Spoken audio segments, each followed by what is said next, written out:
Oke, Assalamualaikum warahmatullahi wabarakatuh. Selamat malam Bu Erni.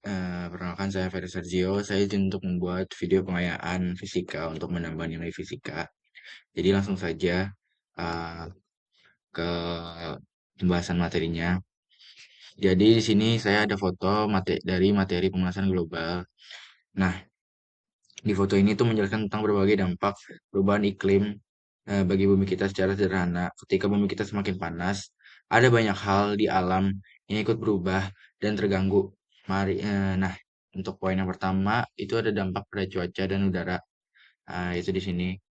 Yang pertama tuh ada ini higher temperatures and more heat waves. Jadi itu untuk ini bahasa Indonesia tuh suhu lebih tinggi dan gelombang panas. Udara di bumi terasa semakin panas dan sering terjadi gelombang panas ekstrim yang menyengat. Lalu selanjutnya ada changing rain and snow patterns. Untuk ini tuh pola hujan dan salju yang berubah. Musim hujan dan musim kemarau menjadi tidak menentu.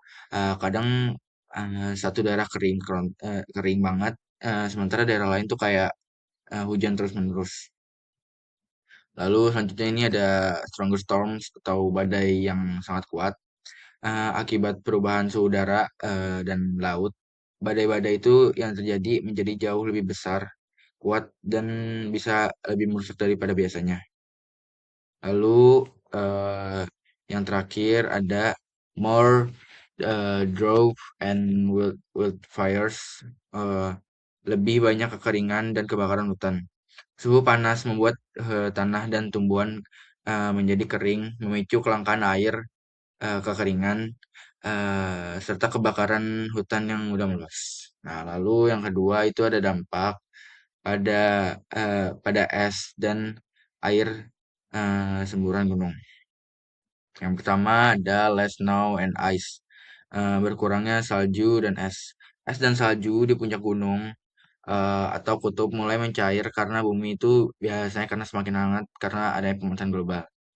Lalu selanjutnya ada thawing permafrost atau mencairnya lapisan eh, tanah kuku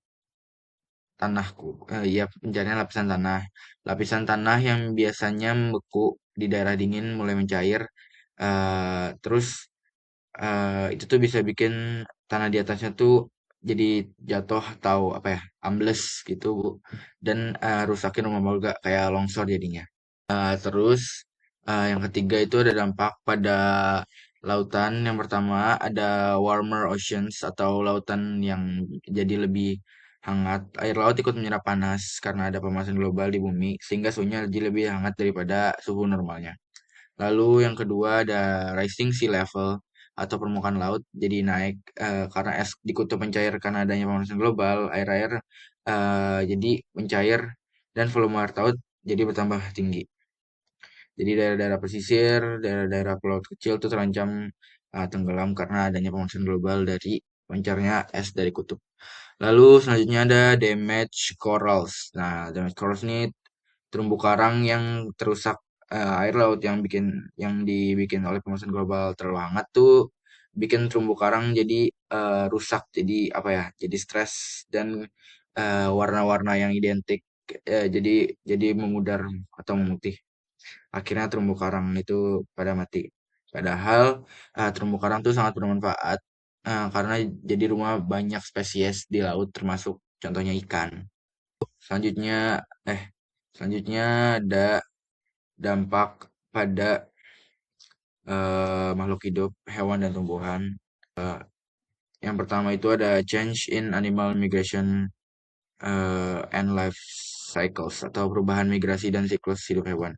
Hewan-hewan seperti burung pada gambar ini menjadi bingung kapan harus berpindah tempat migrasi atau kapan mereka melakukan pembuahan atau bertelur karena musimnya tuh nggak stabil atau jadi kacau.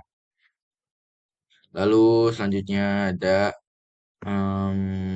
changing in plant life cycles atau perubahan siklus hidup tumbuhan.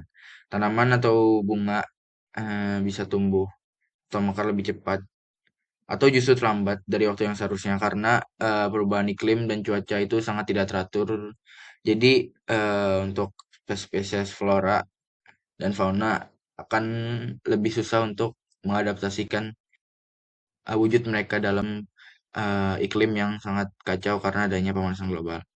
Mungkin itu saja pembahasan materi pemanasan global dari saya. Saya harap Bu Erni dapat mengerti dan pengayaan saya dapat selesai sampai di sini. Sekian, kurang lebih mohon maaf. Wassalamualaikum warahmatullahi wabarakatuh.